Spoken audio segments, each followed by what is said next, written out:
Salut tout le monde, je m'appelle Sean Seal, je suis coach sportif et prépa physique chez Upside Strength. Et dans cette présentation, nous allons parler de la structure d'entraînement polarisé et de son application pratique au sport. La prémisse centrale de l'entraînement polarisé est que, bien que les muscles se rétablissent de presque toutes les activités dans les 24 heures, cela ne peut pas être dit du système nerveux central. Le système nerveux central est plus lourdement taxé par les activités de haute intensité, telles que le sprint et le renforcement lourd, et peut prendre de 48 à 72 heures pour récupérer complètement. Pour cette raison, les activités sont divisées en catégories d'intensité dites hautes ou basses, selon leur effet sur le système nerveux central.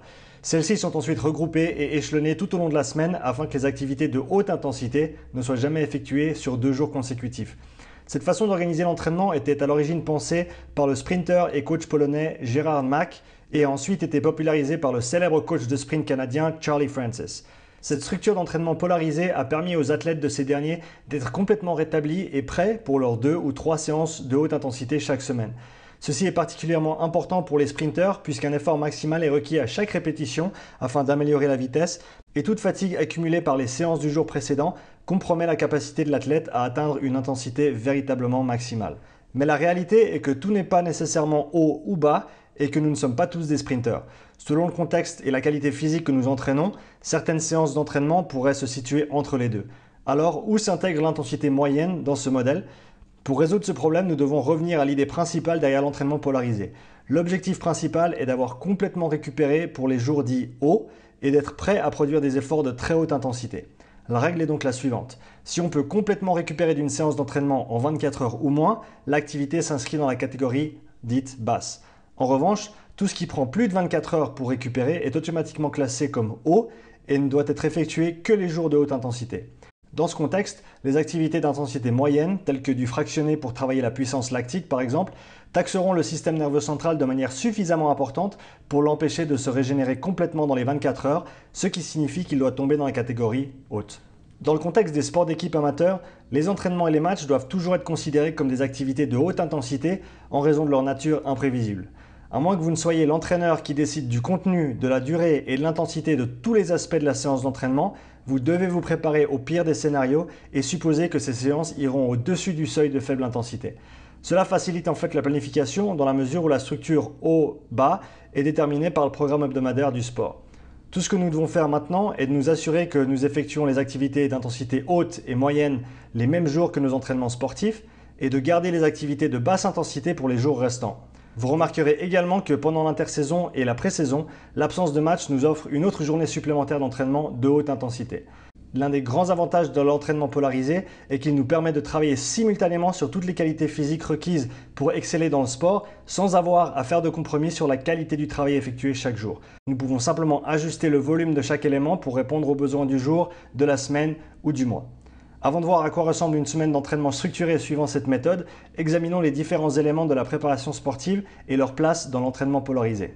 Comme nous l'avons déjà mentionné, les entraînements sportifs et les matchs sont toujours considérés comme des activités de haute intensité en raison de leur nature volatile. Le travail de vitesse appartient aussi à cette catégorie. L'entraînement de vitesse est composé de la vitesse linéaire, comme les courses de tempo intensives, le travail d'accélération et le travail de vitesse de pointe, ainsi que la vitesse multidirectionnelle avec l'agilité et l'entraînement au changement de direction. La pliométrie avancée et le travail explosif lourd sont également inclus, ainsi que le travail de renforcement lourd.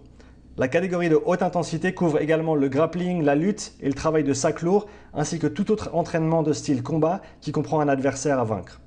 Le conditionnement difficile couvre tout ce qui dépasse le seuil de vitesse de 70%.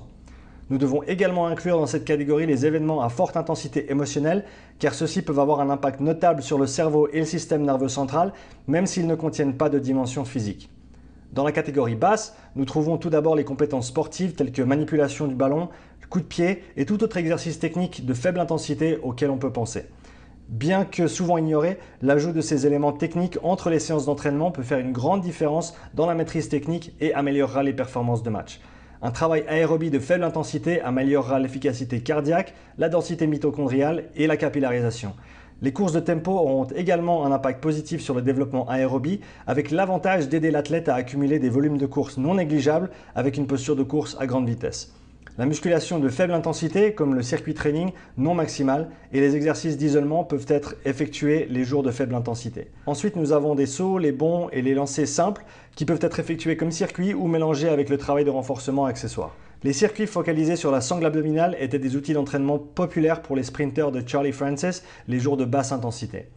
Et enfin, nous avons le travail de mobilité, les étirements et le travail régénératif, comme la relaxation, la méditation et la respiration. Voyons maintenant comment nous pouvons organiser ces différentes activités dans un programme d'entraînement hebdomadaire en saison et hors saison. Les deux exemples que je vais fournir sont basés sur un programme d'entraînement de rugby composé de 2 entraînements hebdomadaires, le mardi et le jeudi, et un match le samedi. J'ai omis le dimanche pour simplifier la présentation. Ce jour-là, du travail de récupération devra être effectué pour se remettre du match du samedi. Comme nous l'avons vu précédemment, l'horaire du sport dicte quels jours sont hauts et quels jours sont bas. En saison, nous voulons avant tout travailler les qualités physiques que le sport ne couvre pas déjà. Nous allons donc commencer par ajouter du travail de vitesse, à la fois linéaire et multidirectionnel, ainsi que des entraînements de renforcement musculaire lourds lors de nos jours d'entraînement. Le renforcement des membres inférieurs est placé le mardi pour donner aux jambes suffisamment de temps pour récupérer avant le samedi. Jeudi, on se concentre sur le haut du corps. Avec cela, nous avons déjà un programme hebdomadaire bien en place. Il ne nous reste plus qu'à remplir les jours de basse intensité avec les activités qui conviendront le mieux à l'athlète en fonction de ses besoins. Je préfère toujours garder la même structure hebdomadaire hors saison, même s'il n'y a pas d'entraînement ou de match ces jours-là. Cela facilite la transition de l'athlète au début de la saison puisque le programme hebdomadaire ne change pas. D'abord, nous planifions nos jours hauts. Le travail de vitesse peut être effectué 2 ou 3 fois par semaine. La séance de vitesse du samedi pourrait être remplacée par une séance de conditionnement physique difficile si l'athlète en a plus besoin. Les sauts, la pliométrie et les lancers de haute intensité suivent le travail de vitesse. Ceux-ci peuvent être effectués sur les 3 jours hauts pour accumuler plus de volume d'entraînement que s'ils n'étaient chacun effectués qu'une fois par semaine. Le travail de renforcement lourd peut être divisé entre le haut et le bas du corps au cours de la semaine ou il peut être effectué comme routine du corps entier 3 fois par semaine. Les courses tempo sont effectuées 2 à 3 fois par semaine sur les jours de basse intensité. La 3e séance peut être remplacée par une séance de cardio dite off-fit comme du vélo ou du rameur, quelque chose d'autre que la course pour reposer les jambes avant l'entraînement intensif du samedi. Une fois ces éléments importants en place, les lacunes restantes peuvent être comblées par les activités dont l'athlète a le plus besoin. Avant de continuer, je veux simplement vous rappeler que ces 2 programmes ne sont que des exemples et qu'ils ne doivent pas être utilisés sans tenir compte du contexte spécifique dans lequel ils seront appliqués. Cela étant dit, terminons avec les avantages et les inconvénients de l'entraînement polarisé. Un grand avantage de l'entraînement polarisé est la haute qualité de travail qu'il favorise grâce à la division de l'intensité de l'entraînement. Si l'on s'entraînait en guillemets très dur tous les jours, ce très dur deviendrait très vite en guillemets pas si dur que ça en raison de la fatigue accumulée, même si l'athlète pense et ressent qu'il faisait de son mieux chaque jour. Les intensités de travail élevées sont permises grâce aux journées de faible intensité qui gardent l'athlète actif tout en l'aidant à récupérer au plus vite avant la prochaine séance de haute intensité.